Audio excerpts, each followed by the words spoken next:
Hello student, आप सभी का जीनियस कोचिंग क्लासेज में स्वागत है। कल के लेक्चर में हम लोग कूलाम के नियम के बारे में पढ़े हुए थे। आज उसके आगे हम लोग इलेक्ट्रिक फील्ड निकालना सीखेंगे। विद्युत क्षेत्र के बारे में जो भी अध्ययन आज करेंगे हम केवल इलेक्ट्रिक फील्ड से रिलेटेड ही अध्ययन करेंगे। अब हम बात करते हैं विद्युत क्षेत्र की कि विद्युत क्षेत्र किसे कहते हैं। तो आइए इसको समझने के लिए हम एक चित्र बनाते हैं, चित्र के द्वारा समझाते हैं, उसके बाद फिर इसका डिफिनीशन हम लिख देते हैं। तो सबसे पहले इसमें क्या होता है कि एक कोई आवेश होता है Q। अगर हम क्या करें, ये Q जो आवेश है, इस आवेश का कुछ क्षेत्र होता है कि ये आवेश जो है इसका कुछ एरिया, इससे निकलने वाली कुछ इलेक्ट्रिक फील्ड लाइनें होती हैं। उसके बाद अगर इस आवेश के माने चारों ओर के क्षेत्र में अगर कोई एक दूसरा आवेश अगर हम Q0 लेके आते हैं, अगर ये Q0 इसके थ्रू माने इसके द्वारा ये आकर्षण या प्रतिकर्षण बल कुछ भी ये अनुभव करे, यानी इसके द्वारा या तो ये आकर्षित होगा या तो प्रतिकर्षित होगा। अगर सेम आवेश होंगे तो ये प्रतिकर्षित हो जाएगा, अगर ये डिफरेंट होंगे, अलग अलग होंगे, तो ये क्या होंगे, ये आकर्षित होंगे। यानी तो हम इसको बोल सकते हैं कि किसी आवेश के चारों ओर का वह क्षेत्र जिसमें कोई एक अन्य आवेश आकर्षण या प्रतिकर्षण बल का अनुभव करता है, तो उस क्षेत्र को हम विद्युत क्षेत्र कहते हैं। जैसे इसमें आप ये एरिया देख रहे हैं, इसमें ये आवेश आया, ये आवेश इससे आकर्षित होगा या प्रतिकर्षित होगा, तो ये जो एरिया है, इसी एरिया को, इस क्षेत्र को हम क्या कहते हैं, विद्युत क्षेत्र कहते हैं। अब इसके डिफिनीशन को हम क्या करेंगे, यहाँ लिख देंगे।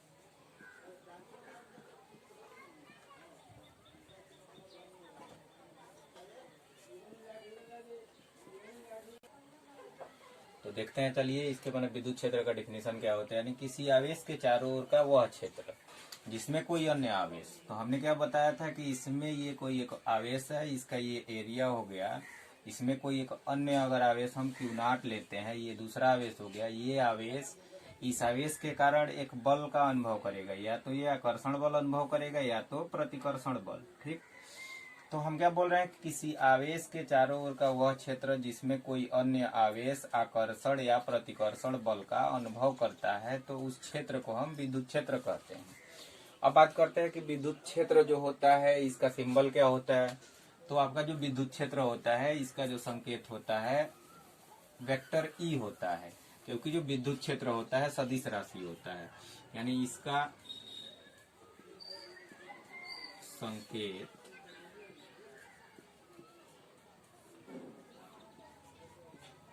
वेक्टर ई होता है।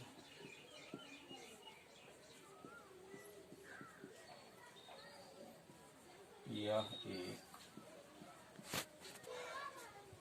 इलेक्ट्रिक फील्ड जो होता है इसका जो संकेत होता है वेक्टर ई होता है। यह एक सदिश राशि होता है, सदिश राशि होने के नाते इस पे हम वेक्टर लगाते हैं। अब बात करते हैं इसमें जो अभी इसमें लिखा गया है कि ये जो है आकर्षण या प्रतिकर्षण बल का अनुभव करता है। अब जो हम ये अभी ये चीज बता रहे थे कि ये Q हो गया, ये आपका Q0 हो गया, तो ये Q0 इस इलेक्ट्रिक फील्ड में इसके कारण जो ये चारों ओर का क्षेत्र है इसके लिए क्या है, ये इलेक्ट्रिक फील्ड है। तो ये कितना बल अनुभव कर रहा है, ये कितना बल इस पे अनुभव करता है, आकर्षण या प्रतिकर्षण, तो उसको निकालने का फार्मूला ये होता है कि F जो होता है वेक्टर F, बल भी सदिश राशि है, इक्वल टू फार्मूला जो होता है आपका E इंटू Q0 होता है। यानी इस फील्ड, ये जो इलेक्ट्रिक फील्ड है, इस इलेक्ट्रिक फील्ड में ये जो Q0 है ये Q के कारण कितना बल अनुभव करता है, इसके लिए हम क्या करते हैं कि ये फोर्स निकाल लेते हैं F equal to vector E into Q0। अब हम यहाँ से क्या करेंगे, ये जो ई है इलेक्ट्रिक फील्ड है, अब इलेक्ट्रिक फील्ड हम फाइंड कर देंगे यहाँ से। तो यानी वेक्टर ई बराबर आपका हो जाता है वेक्टर F बाई Q0। तो हम क्या करते हैं, ऐसे हम ये इलेक्ट्रिक फील्ड का फार्मूला ज्ञात कर लेते हैं। अब हम ये जो इलेक्ट्रिक फील्ड है, अब हम इसका मात्रक निकालना सीखेंगे कि इसका मात्रक हम कैसे निकालें। तो इसके मात्रक के लिए आपके पास ये फार्मूला पड़ा हुआ है, इस फार्मूले के आधार पर हम इसका क्या निकालेंगे, मात्रक, यानी ई यानी विद्युत क्षेत्र, विद्युत क्षेत्र का मात्रक।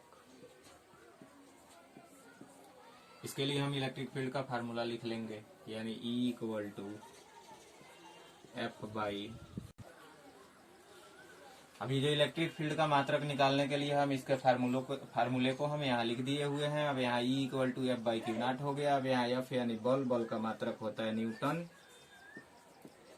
और ये नीचे क्या है, Q0 यानी आवेश का मात्रक होता है कूलाम। तो जो इसका आपका मात्रक बन के आ गया, ये आ गया न्यूटन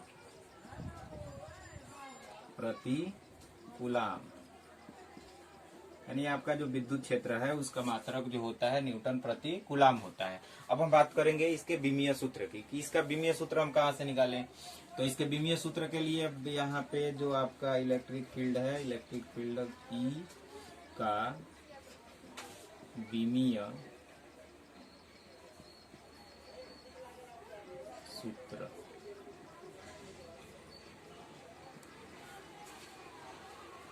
अब इलेक्ट्रिक फील्ड का विमीय सूत्र निकालने के लिए सबसे पहले हम क्या करेंगे कि इलेक्ट्रिक फील्ड यानी E को हम बड़े ब्रैकेट के अंदर लिख देंगे, बराबर फार्मूला आपके पास ये पड़ा है, यानी F ये भी बड़े ब्रैकेट में हो गया, और उसके बाद से Q0 भी आपका बड़े ब्रैकेट में हो गया।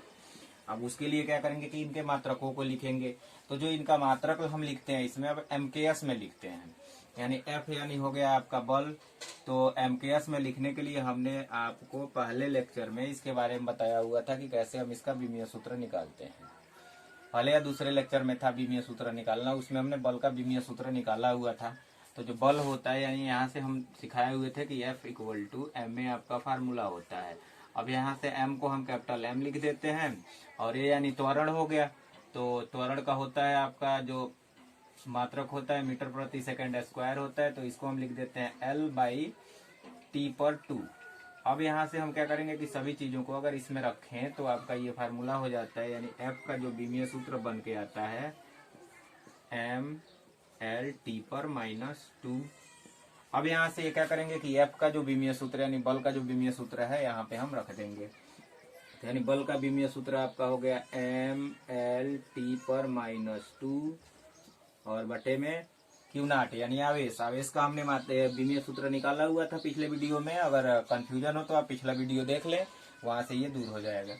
तो Q0 जो था, Q0 का हम लिख देंगे 80। अब ये 80 को हम ऊपर लेके जाएंगे।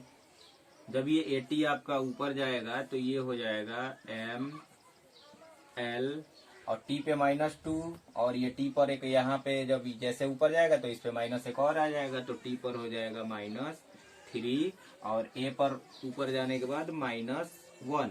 तो ये हो गया आपका, यानी आपका जो इलेक्ट्रिक फील्ड था इसका विमीय सूत्र जो हो गया, E का जो विमीय सूत्र है ये आपका है ML/T/3 A पर -1।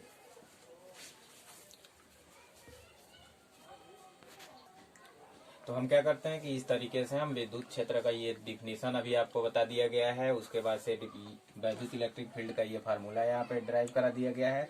अब हम क्या करेंगे कि अब इलेक्ट्रिक फील्ड का जो फार्मूला निकालेंगे वो किसी बिंदु आवेश के कारण हम फार्मूला इसका ड्राइव करेंगे कि वो कैसे निकालते हैं। तो अब इसको इरेज करते हैं, उसके बाद अगला मैं टॉपिक बताता हूँ।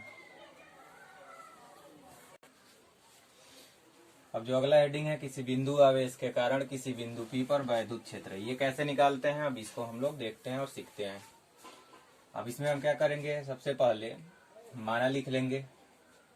माना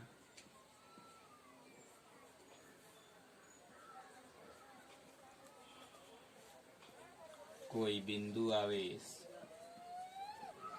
एक दूसरे से r दूरी पर स्थित है, तब अब क्या करेंगे, इसमें सबसे पहले हम इसका एक चित्र बना ले रहे हैं। इसमें क्या है कि एक आवेश हो गया यहाँ पे Q, एक दूसरा आवेश हो गया Q0। ये दोनों जो हैं एक दूसरे से r दूरी पर स्थित हैं। तब इसके कारण इस पे या तो आकर्षण बल लगेगा या तो प्रतिकर्षण बल लगेगा। अब यहाँ पे लिखा गया है कि ये जो स्थित है ये इलेक्ट्रिक फील्ड ई में स्थित है, यानी इनके द्वारा जो जनरेटेड इलेक्ट्रिक फील्ड है ये हम मान लेते हैं कि ई है। हमें ये ई को क्या करना है, निकालना है। अब इसके लिए हमने क्या किया था कि सबसे पहले जो इसके पहला हेडिंग जो हमने बताया था इलेक्ट्रिक फील्ड, उसका हमने एक फार्मूला बताया हुआ था ई बराबर हमने लिखा हुआ था एफ बाई क्यू नॉट। यानी हमें जो इसमें इलेक्ट्रिक फील्ड फाइंड करना है ये क्यू नॉट का इलेक्ट्रिक फील्ड फाइंड करना है कि ये क्यू नॉट पे जो इलेक्ट्रिक फील्ड, ये मैं मान ले रहा हूँ कि ये बिंदु जो आपका है ये पी बिंदु है और यहाँ पे जो फोर्स लग रहा है ये एफ लग रहा है, वेक्टर एफ। अब सबसे पहले हम क्या करेंगे कि इलेक्ट्रिक फील्ड फाइंड करने के लिए हमको ये फोर्स निकालना पड़ेगा कि ये जो क्यू नॉट है, ये जो क्यू है, ये क्यू नॉट पे कितना फोर्स लगा रहा है। इसके लिए हम किसका यूज करेंगे, कूलाम के नियम का। हम ये क्या करेंगे कि इलेक्ट्रिक फील्ड का जो फार्मूला है इसको हम मान लेंगे इक्वेशन नंबर 1। अब हम क्या करेंगे, कूलाम के नियम से लिखेंगे, कूलाम के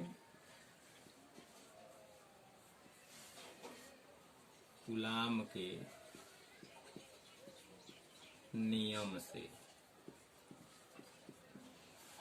अब कूलाम का नियम जो आपको पिछले लेक्चर में हमने पढ़ाया हुआ था, तो उसमें से हम कूलाम का नियम का जो फार्मूला है उसको अप्लाई करेंगे, यानी एफ बराबर 1/4 pi epsilon not Q1 Q2 हमने बोला था, तो उसमें Q1 के जगह Q है इसमें, तो हम क्या लिखेंगे Q, और Q2 की जगह आपका Q नॉट है तो यहाँ पे हम लिख देंगे Q नॉट, और बाई R स्क्वायर, तो ये बीच की दूरी R है तो हमें यहाँ पे लिख देंगे R स्क्वायर। अब हम क्या करेंगे कि ये जो F की वैल्यू है ये उठा करके इस फार्मूले में पुट कर देंगे, इलेक्ट्रिक फील्ड के फार्मूले में। तो उठा करके इसमें पुट कीजिए, तो हम क्या लिखेंगे कि कूलाम के नियम से ही हमने फार्मूला लिखा, अब लिखेंगे समीकरण 1 में रखने पर। अब हम ये फार्मूले को समीकरण 1 में एफ के जगह ये पूरा फार्मूला पुट करेंगे, तो यानी इक्वेशन 1 में ई इक्वल टू लिखा हुआ एफ का मान यहाँ से आप पुट करिए, तो एफ का मान है 1/4 pi epsilon not into Q not by R square. ये हो गया एफ का मान, और इसके अपान में ऑलरेडी पहले से आपका क्या है, क्यू नॉट है। अब ये जो क्यू नॉट है यहाँ से यहाँ पे चला जाता है, तो आपका E इक्वल टू जो आ जाता है 1/4 पाई एप्सिलॉन नॉट, और ये जब ये यहाँ पे जाएगा यानी इसको हम ऐसे लिख सकते हैं Q not by R square, और इंटू में हम लिख सकते हैं क्यू नॉट। अब इसमें क्या होता है, ये क्यू नॉट से क्यू नॉट कैंसिल हो जाता है। अब यहाँ जो आपका आ जाता है E equal to 1/4 pi epsilon naught q by R square. ये आपका आ गया इलेक्ट्रिक फील्ड निकालने का एक और फार्मूला, जो कि यहाँ पे हेडिंग है किसी बिंदु आवेश के कारण किसी बिंदु P पर वैद्युत क्षेत्र हम कैसे फाइंड करेंगे, तो उसके लिए ये आपका डेरिवेशन हो गया। इस डेरिवेशन के थ्रू हम इलेक्ट्रिक फील्ड निकाल लेते हैं यहाँ से। अब हम थोड़ा और इसमें आगे 1-2 मिनट का और वीडियो है, इसमें 1-2 मिनट और मैं बताता हूँ कि अगर ये जो इलेक्ट्रिक फील्ड है इसमें जो आपका ये आवेश है, ठीक, अगर हम क्या करें कि इस पूरे आवेशों को किसी डाइलेक्ट्रिक माध्यम यानी किसी परावैद्युतांक में रखें, परावैद्युतांक के अंदर, तब हम फार्मूले में क्या चेंज करेंगे उसको आप देखिए। तो यहाँ पे मैं लिख रहा हूं कि यदि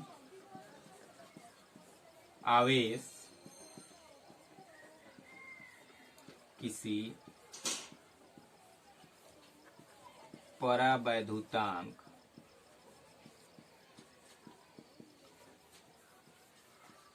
के में